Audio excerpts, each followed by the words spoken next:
মাছ ও জলজ প্রাণীর অবাধ প্রজননের জন্য প্রতি বছর ১ জুন থেকে ৩০ আগস্ট পর্যন্ত সুন্দরবনে মৎস্যজীবী সহ অন্যান্য কর্মজীবীদের প্রবেশ নিষেধ। এ সময় বন বিভাগ থেকে বন্ধ থাকে সব ধরনের পাস পারমিট।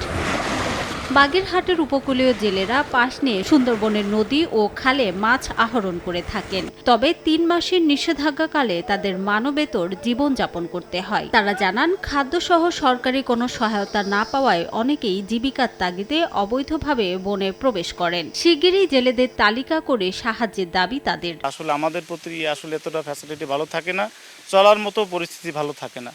স্বাচ্ছন্দ্য মতো 2টা ভাত জানি খাইতে পারি। এই যে আমার বর্তমানে সরকার একটা অবরোধ দেয় 3 মাসের জন্য, এ কারণে শুনছি বলে আমরা কিছু আমাদের অবরোধের বিনিময়ে আমরা কি খাবো, এই জন্য কিছু সরকার দেখাশোনা করবে। অবরোধ দেশে আমরা এই বিষয়ে কোনো সাহায্য পাইনি। এখন যে সরকার মনে করেন আকুল দাবি জানাই আমরা যেন এইটা অল্পর ভিতরে আমাকেও এই অবরোধ থাহার ভিতরে যেন আমরা পাই। 100% জেলেদের ভিতরে অন্তত 80% জেলেরা কোনো খাদ্য সহায়তা পায় না। আমাদের এখানে জেলেদের বিকল্প কোনো কর্মসংস্থান নাই।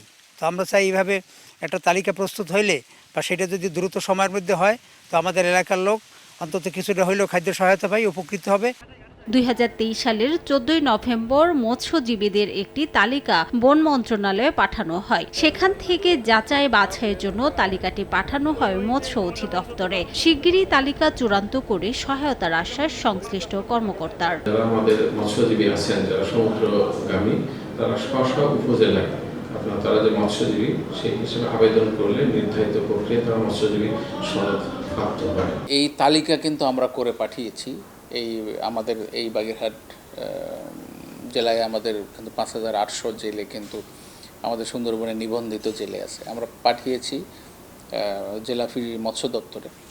তো ওনারা কিন্তু এগুলো যাচাই বাছাই করে খাদ্য সহায়তা দেওয়া দরকার।